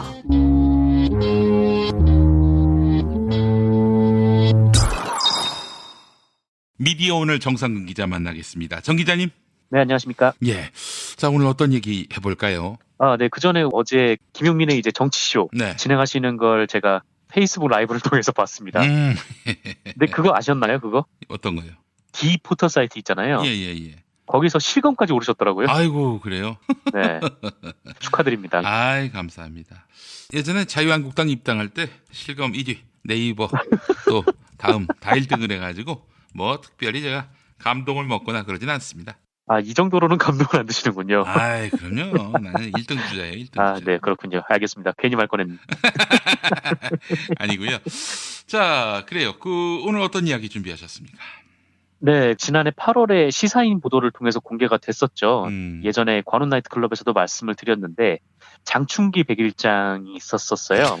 그렇죠. 당시에 시사인이 입수를 해서 보도를 했고 저희가 추가 취재를 해서 실명을 당사자들을 공개를 했거든요. 예.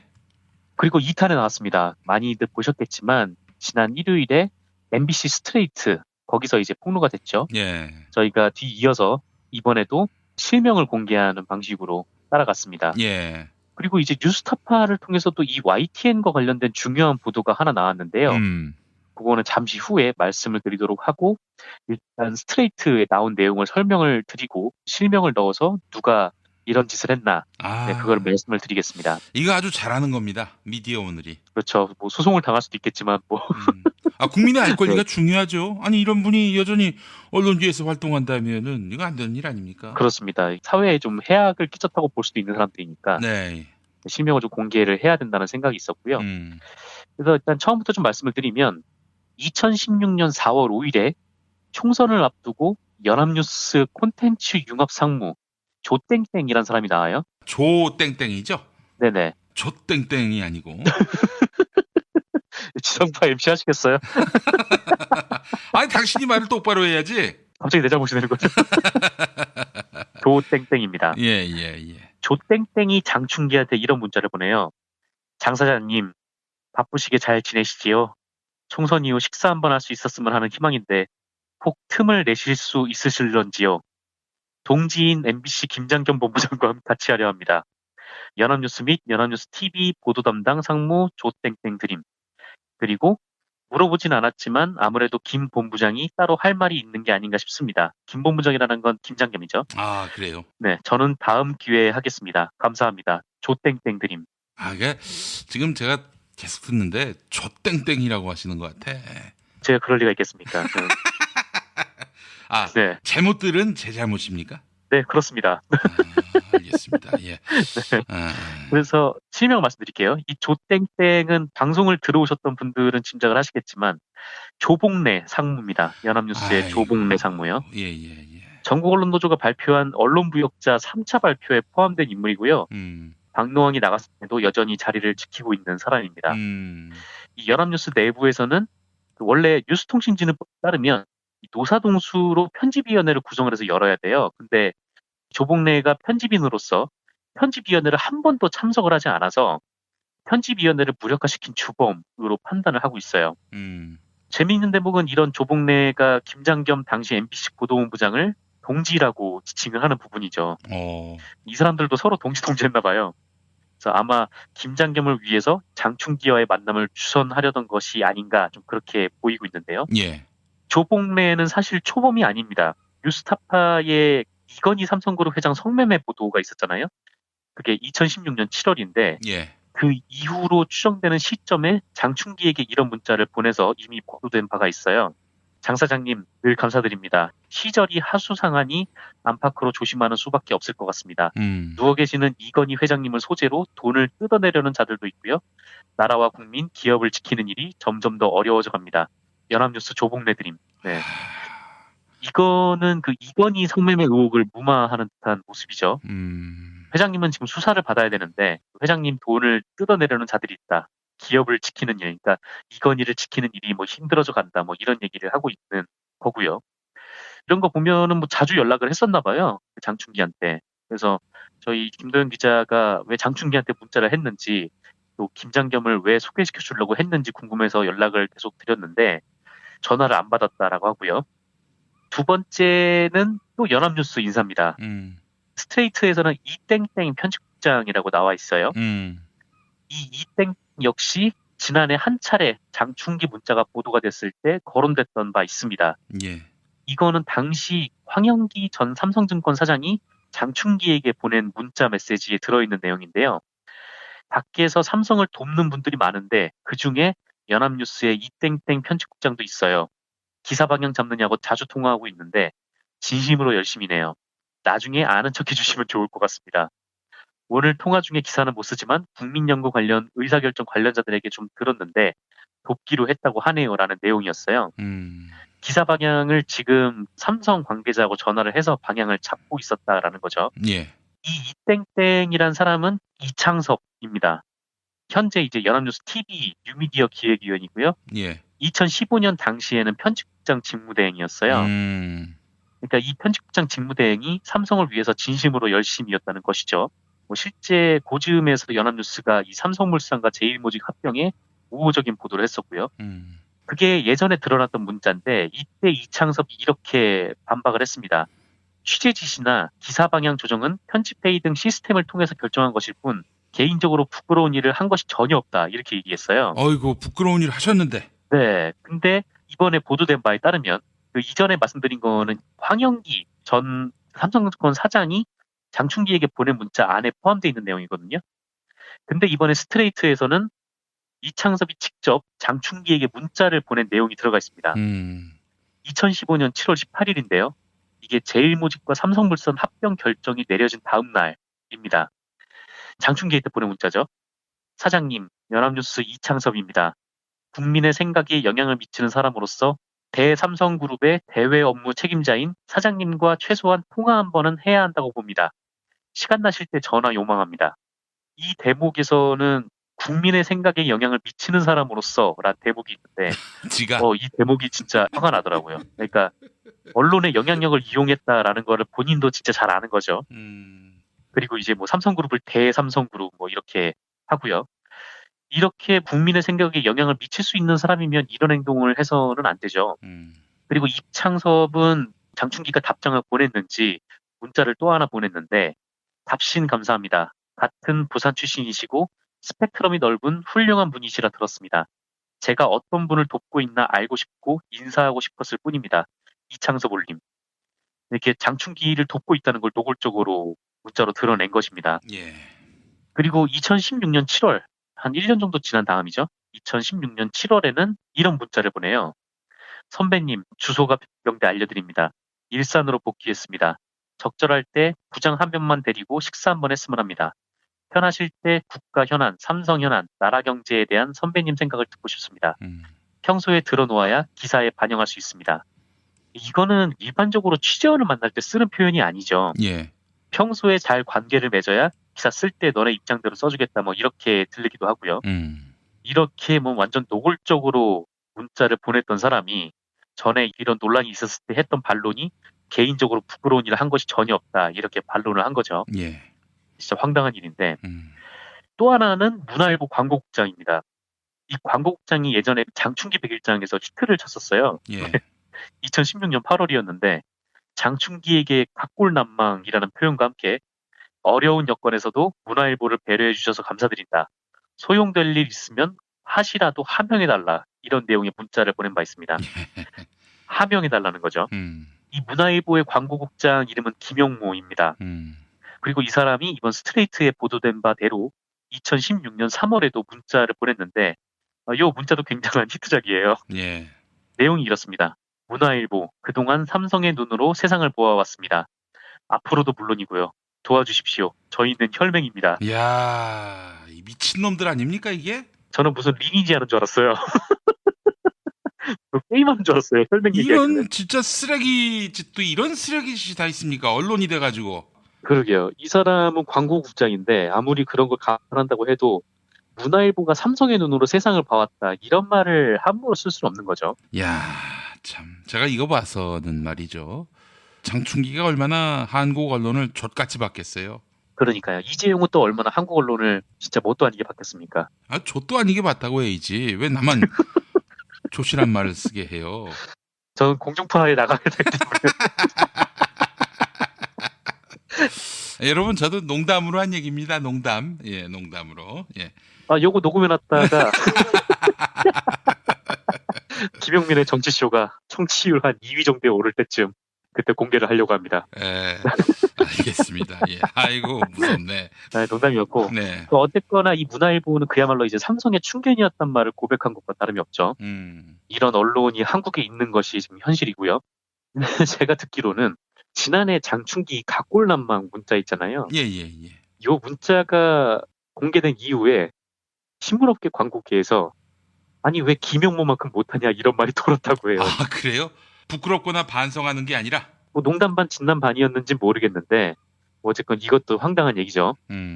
그리고 마지막으로 최기화입니다. 저희 금준경 기자한테 쌍욕을 퍼붓던 그 사람이죠. 아, 그렇죠. 예. 2015년 5월에 최기화는 장충기에게 이런 문자를 보내요. 형님, 귀한 선물 감사합니다. 별로 보탬도 되지 않았는데 늘 신세만 집니다. 건강하세요. 최기화 올림. 이 사람들은 자꾸 문자 맨 마지막에 자기 이름을 쓰더라고요. 혹시 까먹을까봐. 그러니까. 그래서 이 귀한 선물이 뭐냐면 한 달 앞서서 최기화가 장충기에게 또 이런 문자를 보냈대요. 형님, 문화적 소양을 키울 수 있도록 좋은 공연 표 보내주셔서 감사합니다.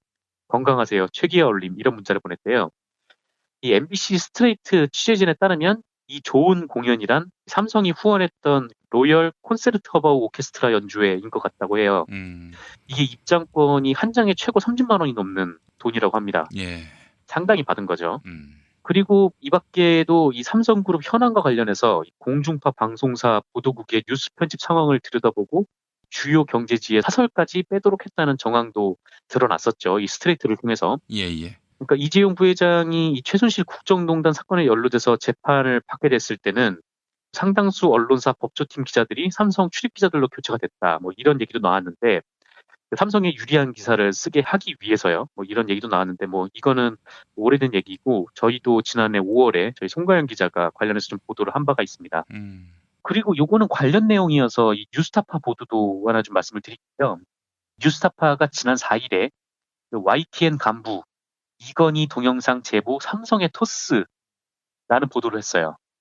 이게 무슨 내용이냐면 보도 전문 채널 YTN 보도국 간부가 일선 기자들 몰래 이건희 삼성그룹 회장 성매매 관련 영상 제보 사실을 삼성 쪽에 알리고 삼성 측으로부터 연락처를 받아서 제보자들에게 넘겼다. 이런 의혹입니다. 이 같은 사실을 당시 YTN 간부와 제보자 사이에 이루어진 통화 녹취 파일을 통해 확인했다라는 게 뉴스타파 보도인데요. 예. 확실하다는 거죠. 이 녹취록까지 확보를 했다는 거는. 그러니까 한마디로 이 삼성의 이건희 회장 성매매 범죄 혐의가 들어있는 제보를 받았는데 YTN에서 요거를 자기들이 보도하지 않고 삼성에게 찔러줬다라는 얘기죠. 저희가 추가 취재를 해서 이 사람이 누군지 알아냈는데 이 YTN 간부는 류재웅 기획조정실장입니다. 아, 노종면 기자로부터 YTN 3대 적폐로 꼽힌 인물이요? 그렇습니다. 이 사람은 현재 이 최남수 체제의 핵심 인사로 꼽히는 걸로 제가 알고 있어요. 예. 그래서 이 보도를 종합을 하면 지난 2015년 8월 27일 오후 10시에 제보자들이 이건희 성매매 영상을 제보하기 위해서 YTN에 접촉을 합니다. 그리고 당시 야근을 서던 YTN 취재 기자들을 만나서 일부 화면을 보여줬어요. 이게 만났는지 아니면 뭐 영상을 보내줬는지 짧게. 일부 화면을 보여줬는데 그리고 이 제보자들이 제보를 하는 대가로 거액을 요구를 합니다. 이게 언론윤리에 위반이 되죠. 그래서 YTN 기자들은 대가 없이 이건 공익을 위해서 제보를 해야 된다. 이렇게 제보자들을 계속 설득을 해요. 그리고 다음날 당시 사회부장이었던 류재웅 실장에게 당시 사회부장에게 제보 경위와 내용, 그러니까 야근 끝났으니까 다음날 이제 보고를 한 거죠. 제보 내용 그리고 제보자 연락처를 보고를 합니다. 그러자 이제 류재웅이 일단 기밀을 유지해라 이렇게 지시를 했다고 해요. 이게 엄청나게 큰 특종이잖아요. 이건희 회장의 성매매는. 글쎄 말입니다. 그래서 통상 이게 언론사 사회부 취재가 뭐 시경 출입 기자를 통해서 이루어지는데 이 시경 캐배기조차 제보 사실을 숨기라 이렇게 얘기를 했답니다. 예. 그리고 이 류재웅은 이후에 제보자에게 따로 전화를 걸었어요. 그래서 이제 그 제보자랑 통화한 내용을 뉴스타파가 확보를 한 건데 예. 이 통화 내역을 보면 류재용은 처음에는 제보자들에게 동영상 파일을 공익 제보하라. 그러니까 YTN 기자들하고 똑같이 설득을 했대요. 제보하라고 설득을 하다가 제보자가 이를 거절을 하니까 제보자에게 삼성에 가보라고 제안을 합니다. 너네가 돈을 받고 싶으면 삼성으로 가라라는 식이었다고 해요. 진짜 황당한 거죠. 그러니까. 아니 지금 그 YTN 찾아와서 보도해달라고 했는데 YTN에서 삼성 가라고. 그러니까 지금 이 사람들이 YTN에다가 기사거리를 팔려고 왔는데 한마디로 얘기해서 삼성 가서 그렇게 받아라. 일반적인 기자라면 어떻게든 이걸 확보해서 보도를 해야 되고 설령 그렇지 않더라도 이게 어떻게든 삼성 쪽으로 안 들어가게 해야 돼요. 왜냐면은 삼성이 그걸 알면은 다 차단을 할 게 지금 뻔하잖아요. 예. 근데 류재용은 너네가 돈 받고 싶으면 삼성으로 가라 이런 식이었다고 해요. 예. 그리고 이제 삼성 연락처를 뭐 자기가 알아내서 그 사람들한테 이제 알려주기도 했다라고 하고요. 예. 그러면서 이제 류재용은 제보자들한테 이렇게 얘기를 했답니다. 후배들에게 알려서는 안 된다. 그 제보하려는 사람한테. 네. 자기도 이제 뒤가 캥긴 거죠. 그래서 당시에 일선 기자들이 이 사실을 모르고 이 영상을 입수하는데 계속 동분서주했대요. 그러니까 제보자들한테 계속 연락을 하고 접촉하려고 하고 막 그랬는데 제보자가 류재용에게 취재 기자들의 전화를 받지 않겠다 이렇게 얘기를 했다고 해요. 그리고 그 이후로 YTN 취재 기자들의 연락을 받지 않았고 면담을 하기로 약속을 했는데 그것도 파기했다라고 합니다. 예.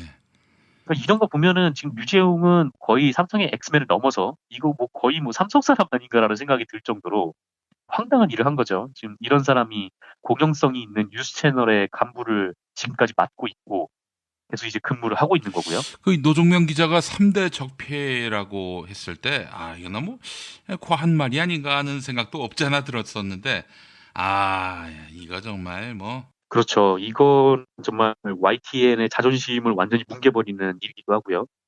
그래서 언론노조 YTN 지부는 지금 류재용을 해고하라 뭐 이렇게 요구를 하고 있고 뭐 류재용에게도 네가 스스로 이 회사를 나가라 이렇게 요구를 하고 있는데 이 사람이 지금 제가 알기로 말씀드렸듯이 최남수 체제의 핵심으로 좀 알고 있거든요. 그래서 과연 최남수가 이 류재용을 어떻게 조치를 할지 두고 봐야 될 것 같습니다. 알겠습니다. YTN 노조도 아주 발끈했겠네요. 그렇죠. 이거 성명을 따로 냈는데 YTN 입장에서는 굉장히 쪽팔린 거죠, 사실. 완전히 한국을 뒤덮을 만한 그런 거대한 특종이 왔는데 이거를 제 삼성 쪽에 연결을 하고 돈 받으려면 여기에 연락해라 이렇게 당시 사회부장이란 데스크가 그런 행위를 했으니 과연 류재용 실장이 아무 대가도 없이 그런 일을 했겠는가 라는 의혹이 들 수밖에 없는 거고요. 그래서 그 이후로 뭐 삼성 쪽에 뭐 돈을 받았는지 아닌지 그거는 뭐 드러난 바가 없습니다만 뭐 이 부분도 계속해서 한번 주목을 해봐야 될 부분인 것 같습니다. 예, 알겠습니다. 추가된 소식이 나오는 대로 상세히 또 일러주시기 바라겠습니다. 알겠습니다. 예, 자 정상근 기자님 감사합니다. 네, 고맙습니다.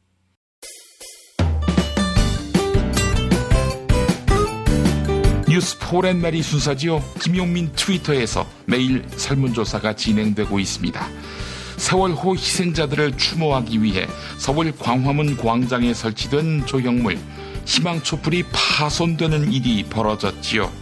지난주 목요일 3.1절에 친박집회 참가자들이 희망촛불을 넘어뜨리고 불을 지른 것입니다.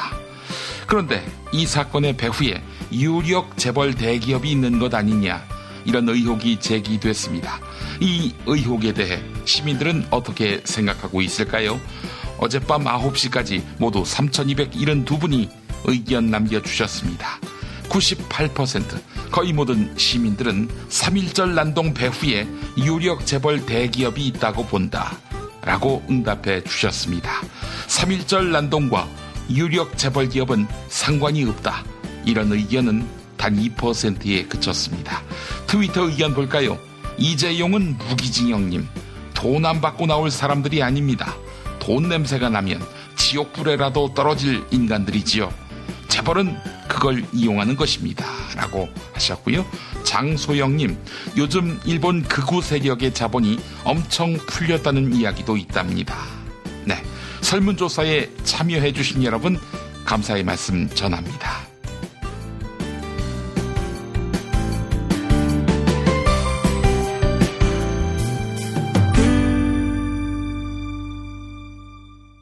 김용민 브리핑 뉴스기 능력평가 정답 맞으신 분들입니다. 어제 문제는 만화 캐릭터 도날드 덕이 어떤 동물을 의인화한 것인지 맞히는 거였죠. 정답 오리인데요. 정답자 낭만낭성님, 세상이 많이 변했어요. 낙검수 4인방이 훨훨 날아오르는 것이 느껴집니다.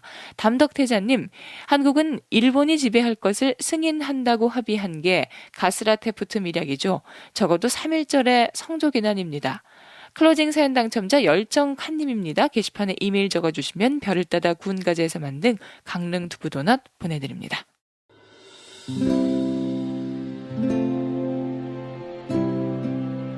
그러니까 목사님은 우리 남북 관계에 있어서도 큰 정기를 마련해 주셨습니다. 늦봄 문익환 목사 탄생 100주년.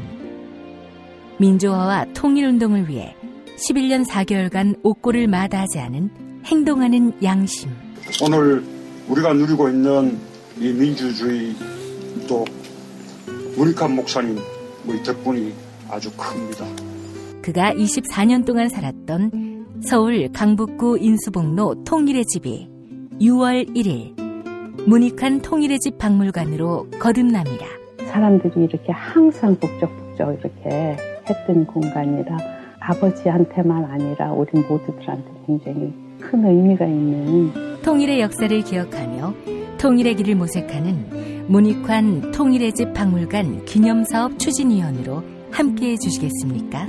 이건 단지 어떤 유가족들의 유산이 아니라 우리 시대가 가지고 있는 유산이기 때문에 자세한 안내는 포털 사이트에서 문익환 통일의 집을 입력해 주세요.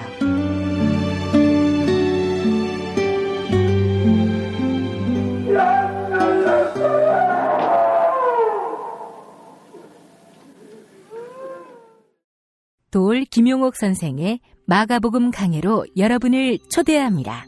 이 마가복음이라는 게 대단히 중요합니다. 왜냐하면 복음서의 원형이기 때문에. 원형. 매주 일요일 아침 11시 서울 서대문구 충정로 20, 서울 지하철 충정로역 9번 출구 앞에 있는 벙커원에서 도울과 만나세요. 율법을 믿으시겠다고? 신약이 율법의 완성이라고?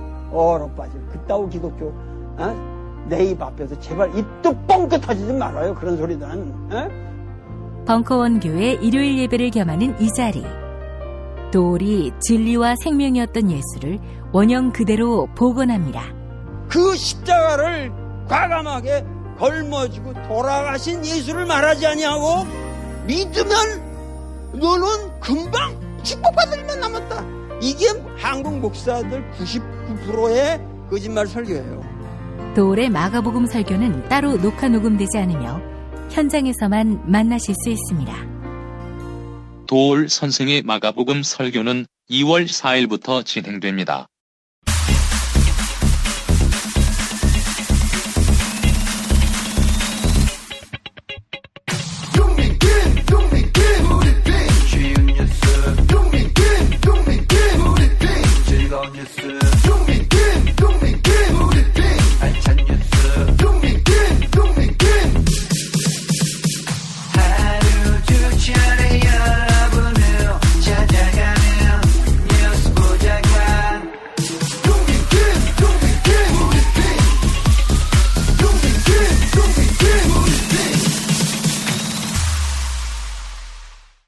팟캐스트 포털 팟빵에 김용민 브리핑 게시판에 올라온 사연 일부 소개하겠습니다. 열정카님, 김용민의 정치쇼 방송을 축하합니다 라고 해주셨습니다.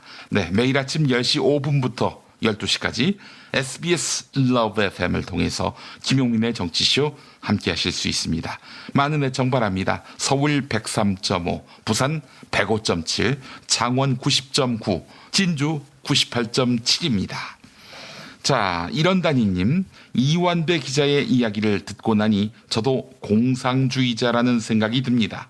공산주의자가 아니라 공상주의자. 네. 사람들이 욕심을 버리고 배려와 양보를 하고 산다면 아름다운 세상이 만들어질 것이라 믿고 있습니다. 라고 해주셨습니다. 자, 애청해주신 여러분 감사합니다. 2018년 3월 6일 화요일 김용민 브리핑 모두 마칩니다. 안녕히 계십시오.